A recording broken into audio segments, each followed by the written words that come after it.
Price the Lord, ஹல்லேலூயா. கிறிஸ்துவுக்குள் பிரியமானவர்களே, இந்த அருமையான காலை வேளையிலும் தேவ சமூகத்துக்கு வந்தவங்கள் ஒவ்வொருவரையும் இயேசுவின் இணையற்ற நாமத்தினாலே அன்பின் வாழ்த்துக்கள். இந்த நாளிலும் பிரசங்கி 12ஆம் அதிகாரம் 13ஆம் வசனத்தை அடியேன் வாசிக்கிறேன். காரியத்தின் கடைத்தொகையை கேட்போமாக, தேவனுக்கு பயந்து அவர் கற்பனை கைக்கொள். எல்லா மனுஷர் மேலும் விழுந்த கடமை இதுவே. ஆமேன், ஹல்லேலூயா. நம்முடைய கடமை இன்னதென்று ஆண்டவர் பேசுகிறார். பாருங்க, என்ன கடமை? 2 காரியம். ஒன்னு, தேவனுக்கு பயந்து நடக்கணும். 2வது, அவருடைய கற்பனைகளை கை கொள்ளணும். ஹல்லேலூயா. இது ஒவ்வொரு பிள்ளைகள் மீது விழுந்த கடமை. சோ ஒரு மனுஷன் இந்த பூமியில பிறந்து மரிக்கிற வரைக்கும் ஒரு காரியம் நிறைவேறணும். என்னன்னா, கடவுளுக்கு பயந்து அவர் சொல்லுகிற விதன்படி கற்பனைகளை நாம் கை கொள்ளணும். ஹல்லேலூயா. ஆனா இந்த காலகட்டத்துல, இப்ப இருக்கிற காலகட்டத்துல யாருக்கும் பயம் என்பதே இல்ல. தெய்வ பயமும் இல்ல, பெரியவங்க பயமும் இல்ல, மற்றவர்களை நம்ம மதிக்கணும்ன்ற எண்ணமும் இல்லாம போச்சு. வாலிப பிள்ளைகளாகட்டும், பெரியவங்களை பார்த்தா மதிக்கிறதும் கிடையாது. பெரியவங்களாகட்டும், சோ நான் தான் பெரியவங்களாச்சா, நான் ஏன் கடவுளுக்கு பயப்படணும் அப்படின்ற எண்ணத்துல இருக்கிறோம். சோ யாருக்கும் ஒருத்தருக்கு ஒருத்தர் சலைச்சவங்க இல்லைன்ற மாதிரி இந்த காலகட்டத்துல ஜனங்க எல்லாம் மாறி போயாச்சு. இல்ல நம்ம ஒரு காரியத்துல தெளிவாய் புரிந்து கொள்ள வேண்டும். நம்ம ஆண்டவருக்கு பயந்து நடக்கிற பிள்ளைகளா இருக்க வேண்டும். நான் ஏன் பயப்படணும் அப்படின்னு ஒரு கேள்வி வருதுன்னா, ஏன் பயப்படணும் அப்படின்னா, நியாயாதிபதியாக கர்த்தர் இந்த உலகத்துல வருவார். வந்து ஆண்டவர் உங்களை எல்லாம் கொண்டு போறப்போ நம்ம ஆண்டவருக்கு முன்பதாக நம்ம நிற்கிற பிள்ளைகளா இருக்கிறோம். ஆண்டவருக்கு சாட்சி உள்ள பிள்ளைகளா நிற்க போகிறோம். ஆண்டவர் பரலோகம் நரகம்ன்ற 2 காரியத்துக்கு நடுவுல ஆண்டவர் நிற்பார். ஜட்ஜா அவர் நிற்பார். சோ அவர் முன்னாடி நம்ம கை கட்டி நின்னுதான் ஆகணும். இதுதான் காரியத்தின் கடைத்தொகை.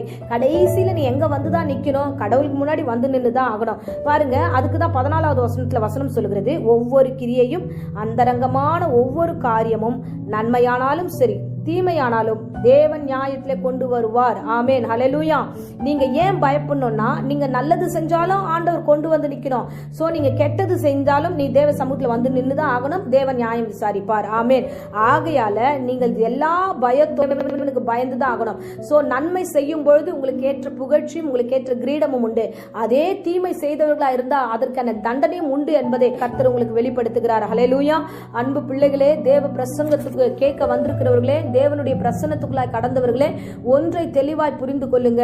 நீங்கள் தேவ சமூகத்தில் எப்படி இருக்கணும்? நீங்க மாத்திரம் இல்ல, பிரசங்கிக்கிற அடியனும் சரி, ஒவ்வொருவரும் தேவனுக்கு பயந்து நடக்கிற பிள்ளைகளா இருக்க வேண்டும். ஹல்லேலூயா. நியாயாதிபதி வரப்போகிறார். அவர் நியாயம் தீர்க்க வரப்போகிறார். அவருக்கு முன்பதாக நாம எல்லோரும் அவருக்கு பயந்து நடுங்க வேண்டும். அவருக்கு பயந்து அவருடைய சமூகத்துல நாமே தாழ்த்த வேண்டும். நம்மை அர்ப்பணிக்கும் பொழுது ஆண்டவர் நிச்சயமாய் நம்மை உயர்த்துவார், நம்மை பாதுகாப்பார், நம்மை ஆசீர்வதிப்பார். ஆமென், ஹல்லேலூயா. பாருங்க, பழைய ஏற்பாட்டுல யோபு குறித்து வசனம் சொல்லுகிறது, அவன் தேவனுக்கு பயந்து பொல்லாப்புக்கு விலகுகிறவனா இருந்தான். தேவன் ஒரு சாட்சியை யோபு குறித்து கர்த்தர் சொல்லுகிறார். ஆமென். அந்த மாதிரி இந்த பிரசங்கத்தை கேட்கிற அருமையான பிள்ளைகளை, உங்களை குறித்து வருங்காலத்துல கர்த்தர் சாட்சி சொல்லணும். என் பிள்ளை எப்பயுமே என்னை பார்த்து பயத்தோடு பக்தியோடு தன்னுடைய ஆவிக்குரிய ஜீவியத்தை நடத்துறாங்க அப்படின்னு ஆண்டவர் உங்களை குறித்து ஒரு சாட்சி சொல்லணும். ஆமென், ஹல்லேலூயா.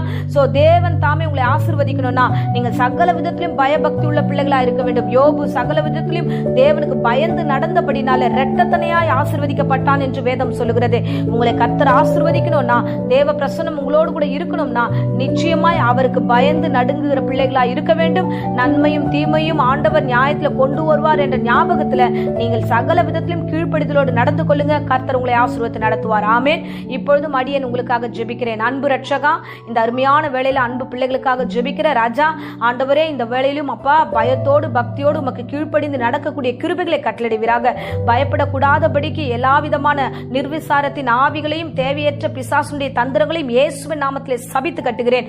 தேவனுக்கும் பெற்றோர்களுக்கும் ஆண்டவரே பெரியவர்களுக்கும் கீழ்ப்படுகிற ஞானமும் அறிவும் எங்கள் பிள்ளைகள் ஒவ்வொருவருக்கும் நீர் கட்டளையிடும். ஆசீர்வதியும் தொடர்ந்து வழிநடத்தும் காத்துக்கொள்ளும். இயேசுவின் நேற்று நாமத்திலே ஜெபித்து ஒப்புக் கொடுக்கிறேன் ஜீவனுள்ள நல்ல பிதாவே. Amen, amen. Praise the Lord.